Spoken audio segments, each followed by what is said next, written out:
What I want to do in this video is review a little bit of what we've learned about monopolies, and in the process, get a better understanding for some of the graphical representations, which we have talked about in the past, but I want to put it all together in this video here. So let's say that the industry that we are in, the demand curve looks something like that. So that is demand, and I'm going to assume that it is a linear demand curve. This axis right over here is dollars per unit in the context of demand. That's price. And this is quantity over here.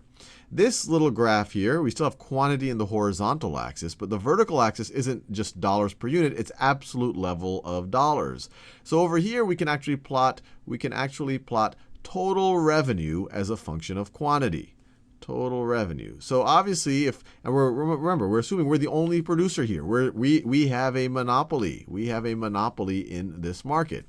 So if we pick a quantity, if we don't produce anything, we're not going to generate any revenue. So our total revenue will be 0. And if we produce a bunch, but we don't charge anything for it, and that's this point right over here, our total revenue will also be 0. And we've done this in other videos, but then as we increase quantity from this point, our total revenue will keep going up and up and up. There'll be some maximum point, and then it'll start going down again. So our total revenue would look something like this. Total revenue would look something like that. Total revenue. And from the total revenue, we can think about what the marginal revenue would look like. Remember, the marginal revenue, it just says, if I increase my quantity by a little bit, how much am I increasing my total revenue? And so that's essentially the slope of the total revenue curve at any given point. Or you could think of it as the slope of the tangent line.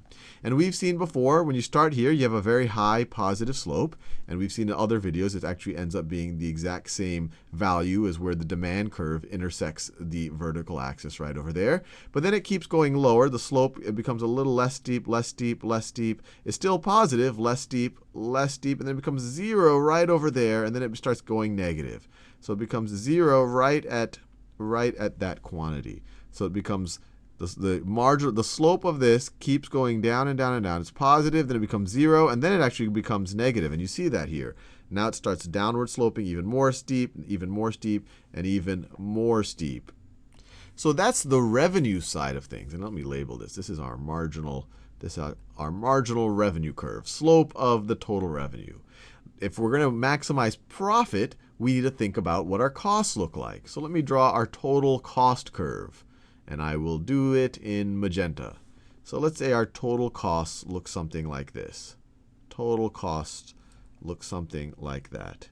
Out here, when we have very few units, when we have 0 units, all of our costs are fixed costs. And then as we had produced more and more units, the variable costs start piling on over there. And even from this diagram, you can actually start to visually see economic profit. Economic profit, and when we're talking about costs and profit in an economics class, like this is kind of one, I guess, remember, you should view it in terms of economic profit. And when we're talking about total costs, we're talking about opportunity costs. So this is total opportunity costs. Both the implicit, the ones that, or both the explicit, the ones that you're actually paying money for explicitly, and the implicit opportunity costs. Total opportunity costs. That's total opportunity costs. And the difference between your total revenue, so for a given quantity, the difference between your total revenue and your total opportunity costs, that gives you your economic profit. So for this quantity right over here, your economic profit would be represented by the height of this little bar between these two curves. But what we see, what's going on is, as we increase the quantity over here, these curves are getting further and further apart. That's because the green curve, the total revenue, its slope is larger than this purple curve, which is total opportunity cost, or you could say total cost. And so we could even go even further along. The distance between the two curves gets bigger. Looks like it maxes out right around here someplace. And then the two things start getting closer and closer together. Now this purple curve's slope is now larger than the orange curve slope. So then they start getting closer and closer together. And so if you were to just look at this graph, whatever the maximum distance between these two things are, it looks like it's about there right over here, that would be your maximum economic profit. But we know we can also visualize it on this curve over here. And we can do that by plotting our marginal cost. And remember, marginal cost, just as marginal revenue is the slope of your total revenue curve, marginal cost is the slope, the instantaneous slope at any point of your total cost curve. So I will do that.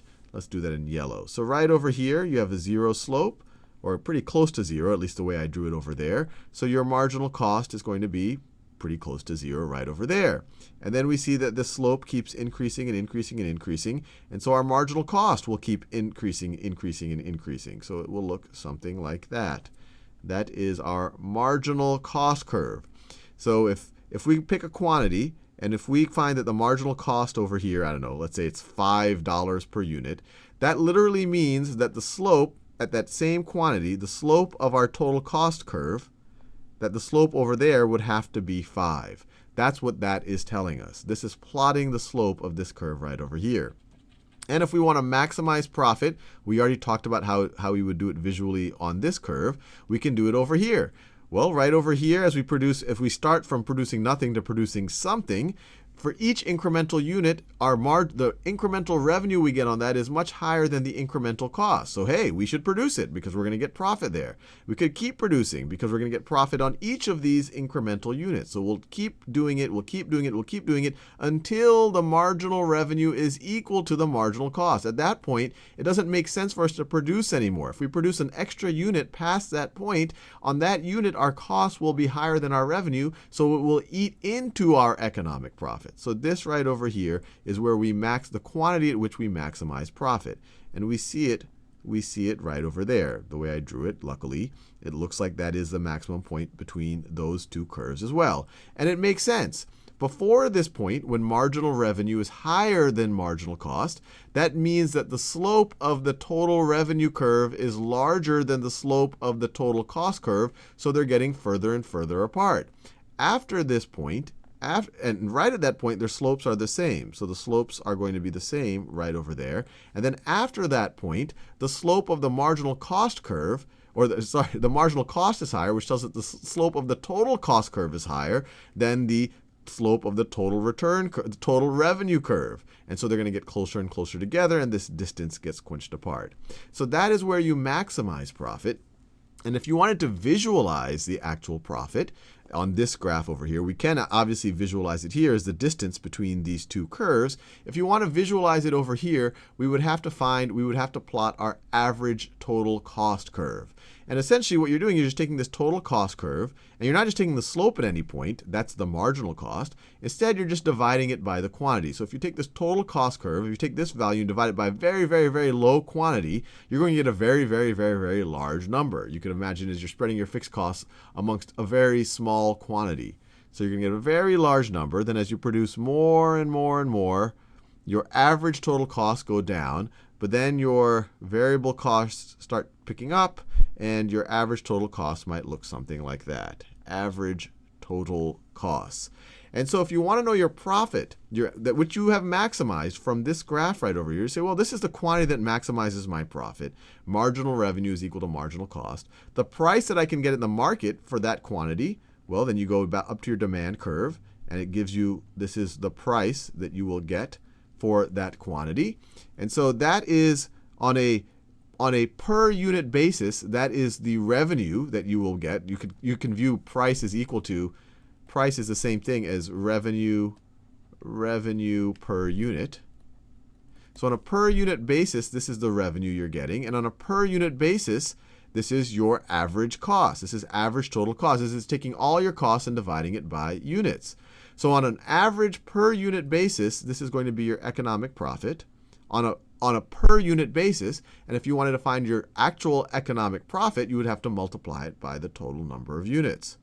So you would essentially have the area of this rectangle right over here. This is your per unit average economic profit. And so your total economic profit is going to be quantity times profit per unit.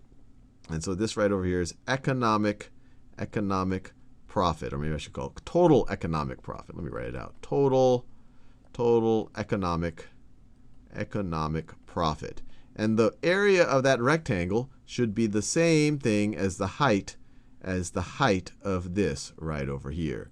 And the only reason, and we can maintain this is a sustainable scenario because we have a monopoly. No one else can enter. If this was not a monopoly, if there were no barriers to entry, then other people say, hey, there's economic profit there. That means there's an incentive for me to put those same resources together and try to compete because I'm going to get better returns than my opportunity costs would otherwise, than my alternatives is a good way to think about it.